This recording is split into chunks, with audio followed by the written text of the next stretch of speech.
Hey there, it's Brandon Hall once again with another episode of Backstage with Brandon. We're talking ticket scalping. We've all been there, right? On the both ends of it. Craig Moritz, singer-songwriter extraordinaire, was in the studio to talk about it today. Take a look. We have lots to talk about with the Garth Brooks concert tickets fiasco. But Before we get into that, because that's what brings you down here, but you're also on the road doing some, of course, promotion of your new album and singles. Tell us about that first, Craig. Yeah, we got a new single out, and obviously promoting the record, Only When You're Lonely record, and I get down to this area quite a bit. So this trip is targeting Ontario, which I've been to Ontario just for CCMAs, but nothing, an intensive radio tour, media tour. So it's about time I get out there and say hi to meet the folks at radio and stuff down there. So darn right. And hopefully, when they meet me, they don't hate me. It makes a difference, and maybe they spin some tunes. So that'd be nice. We're loving the new album and the new track. Of course, the album's called "Only When You're Lonely." What's the new album or the new single called?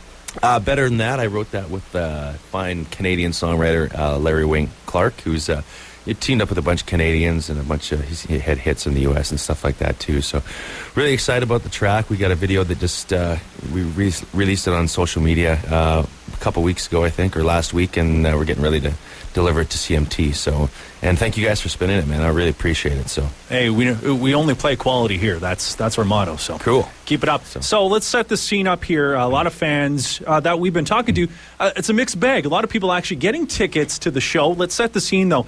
Tickets for the Garth Brooks show at the Calgary Stampede, July the 12th, went on sale Saturday.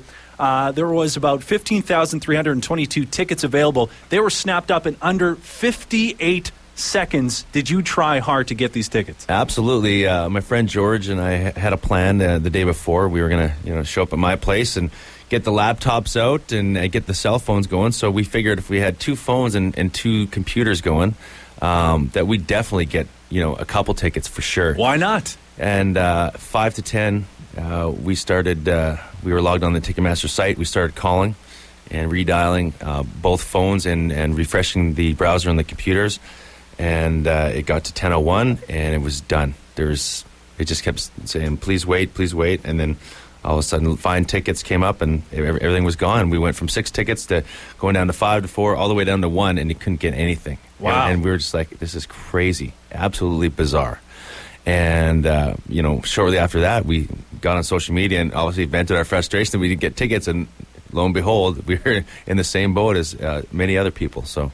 And then you find out that scalpers on eBay or Ticketmaster or StubHub, all of a sudden you see these $60 tickets go up in price. You see them at $800, $1,500. It was absolutely mind-blowing. There's this site, there's several, but the one that caught my eye was StubHub.com. And there's the highest price ticket on there was $10,000 for one ticket. Wow. Yeah. And there was hundreds on that site alone, right? And you're just thinking, okay, how do these guys get these tickets so fast? Everyone says, they didn't really have the tickets. They kind of speculated. They weren't sure if they're going to get them, but I don't buy that for a second.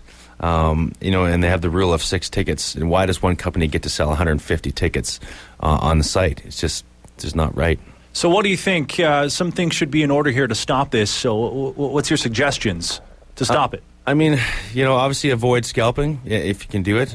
Sometimes your passion for going to a show, if you're desperate, that the emotion takes over. And if the Scalpers are the only source to get a ticket, some people are going to do that. I understand that, but I guess the first thing is to avoid the Scalpers. And I don't know if they can. I don't think scalping will ever stop completely, but I don't know if there's a way they can regulate the industry, if they're going to continue to do it. Maybe they should put a cap. If they're going to legalize scalping and put a cap on how much you can charge over the face value of the ticket, maybe it's 25% or 30% or whatever. But when you're talking a $60 ticket from $10,000, that's just insane. It's robbery. It's just craziness. What's something that we can do now to get this ball rolling? Just get on there. If there's petitions, on social media, call the local media, let them know what's going on. If you know if a ticket scandal or anything like that going on, jump on social media and just voice your opinion. Follow the petitions, follow the groups, all that kind of stuff, and just get it out there.